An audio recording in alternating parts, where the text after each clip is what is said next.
కేటీఆర్ సారథ్యంలో వట్టినాగులపల్లిలో పర్యటించింది బీఆర్ఎస్ ఎమ్మెల్యేల బృందం. మంత్రి పొంగులేటి శ్రీనివాసరెడ్డి ఆయన కుమారుడు వట్టినాగులపల్లిలో 1400 కోట్ల భూమిని కబ్జాకి తెరలేపారని ఆరోపించారు మాజీ మంత్రి కేటీఆర్. వారి గూండాలను పంపి భూ యజమానుల్ని బెదిరించారన్నారు. సర్వేయర్ల ద్వారా భూ అవకతవకలకు పాల్పడే ప్రయత్నం చేశారన్నారు. పొంగులేటి తెలంగాణలోని చాలా ప్రాంతాల్లో ఇలాంటి వ్యవహారాలే చేస్తున్నారంటూ తీవ్ర ఆరోపణలు చేశారు కేటీఆర్. ఈ పొంగులేటి శ్రీనివాసరెడ్డి గారి వ్యవహారం, రేవంత్ రెడ్డి గారి వ్యవహారం ఈ ఒక్క భూమితో ఆగలేదు. మేము అందుకే సభా సంఘం వేయమని అడిగింది కూడా. మేము అక్రమ మైనింగ్ ఒకటి కాదు, మేము చెప్పింది మచ్చుకొకటి. ఇట్లా వందల క్రషర్లు ఇవాళ ఈ రాఘవ, ఇంకా నియోజన్, ఇంకా ఇతర పేర్లతో రేవంత్ రెడ్డి గారి సోదరులు, అట్లాగే వారి మంత్రులు, వారి కాంగ్రెస్ పార్టీ నాయకులు వందల క్రషర్లు ఇట్లా అక్రమంగా నడుపుతా ఉన్నారు. అందుకే అయితే వట్టినాగులపల్లి భూ వ్యవహారాన్ని ఎందుకు రాజకీయం చేస్తున్నారని ప్రశ్నించారు అవినాష్ షా. కేటీఆర్, హరీష్ రావు ఒకవైపు మాత్రమే విని మాట్లాడుతున్నారని న్యూజెన్ మేనేజింగ్ పార్ట్నర్ సిద్ధార్థ్ అన్నారు. ఈ భూ వివాదానికి సంబంధించి తమ వాదన కూడా వినాలి అని కోరారు. వాళ్ళ అవకాశం ఇస్తే వారిని కలిసి మొత్తం వివరాలు అందించడానికి సిద్ధంగా ఉన్నామన్నారు. దీంట్లో హర్ష ఒక partner, is not even I'm the managing partner. అసలు ఇంకొకటి, ఇక్కడ దీన్ని పొలిటికల్గా కాంగ్రెస్కి, బీఆర్ఎస్కి political what ever it is, మీరు చూసుకోండి. You guys will have your political fights and battles, that's all fine. కానీ ఇక్కడ వచ్చేవారికి ఇది ఉత్తి ఏదో హర్షాని ఇంకా మినిస్టర్ గానే టార్గెట్ చేస్తున్నట్టు కాదు. I'm also involve. మా కంపెనీ ఉంది, మా కంపెనీలో ఎంప్లాయీస్, వాళ్ళ ఫ్యామిలీస్ అందరు ఇబ్బంది పడుతున్నారు. మా ప్రతినిధి రాకేష్ దీనికి సంబంధించిన డీటెయిల్స్ లైవ్లో ఉన్నారు. రాకేష్, కేవలం మంత్రి పొంగులేటి శ్రీనివాసరెడ్డి ఆయన కుమారుడి మీదే కాదు, కేటీఆర్ ఏకంగా ప్రభుత్వం మీదే, ఇతర మంత్రుల మీద కూడా ఆరోపణలు చేస్తున్న నేపథ్యంలో ఎలాంటి ప్రతిస్పందన వస్తోంది అధికార పార్టీ నుంచి?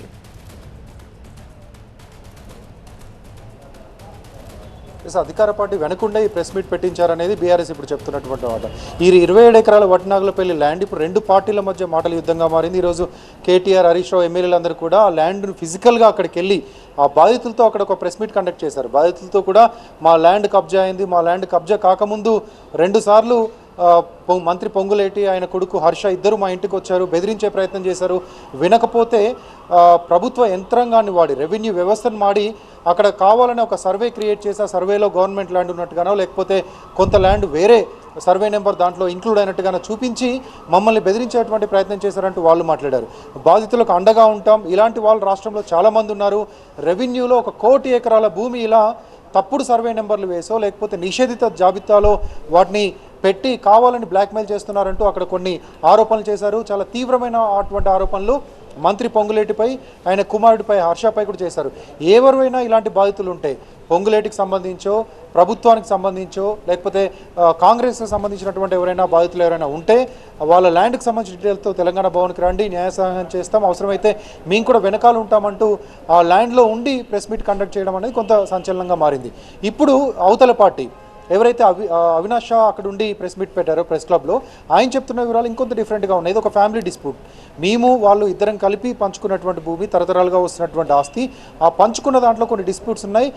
బీఆర్ఎస్ ప్రభుత్వం ఉన్నప్పుడే 2020లోనే మేము ఒక సర్వే నిర్వహించాం. ఆ సర్వేలోనే కొన్ని రిజల్ట్స్ వచ్చాయి. దాంట్లో మా భూమి అక్కడ ఉన్నట్టుగా తేలింది. 27 ఎకరాల భూమి ఉన్నటువంటి వ్యక్తులు కావాలని కొంత ఇష్యూ చేస్తున్నారు.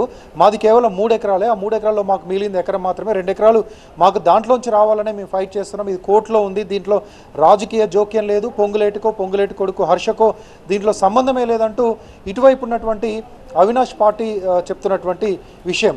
అయితే బీఆర్ఎస్ కావాలనే దీంట్లో ఇన్వాల్వ్ అయింది. ఒకవేళ ఇన్వాల్వ్ అయి ఉంటే కనుక 2 వర్షన్లు వినాలి. అటు సతీష్ షా ఎవరైతే ఇప్పుడు ఆరోపిస్తున్నారో మా భూమి కబ్జా గురిందని చెప్తున్నారో వాళ్ళ వర్షన్ విన్నారు, వాళ్ళ డాక్యుమెంట్స్ చూశారు. అలాగే మా డాక్యుమెంట్స్ చూడండి, మా వర్షన్ వినండి. మేము చెప్పేటువంటి విషయాన్ని కూడా వింటే మేము అంటే ప్రజలకు అర్థమవుతుంది, మీకు కూడా అర్థమవుతుంది, మేము వివరించడానికి కూడా సిద్ధంగా ఉన్నామంటూ చెప్తున్నారు. సో బీఆర్ఎస్ అయితే కావాలని కౌంటర్గా గవర్నమెంట్ పెట్టించినటువంటి ప్రెస్ మీట్గా దీన్ని చూస్తుంది. రేపు అవసరమైతే బీఆర్ఎస్ నుంచి కూడా దీనికి కౌంటర్ ప్రెస్ మీట్ ఉండేటువంటి అవకాశం ఉంటుంది. రేపు కేవలం ఈ ల్యాండ్ మాత్రమే కాదు, అవతల వైపు ఉన్నటువంటి క్వారీలు ఎక్కడైతే క్రషర్ ప్లాంట్స్ ఉన్నాయో వాటిల్లో కూడా వెళ్ళి పరిశీలిస్తాం, దాన్ని కూడా ఎక్స్పోజ్ చేస్తామంటూ బీఆర్ఎస్ చెప్తుంది.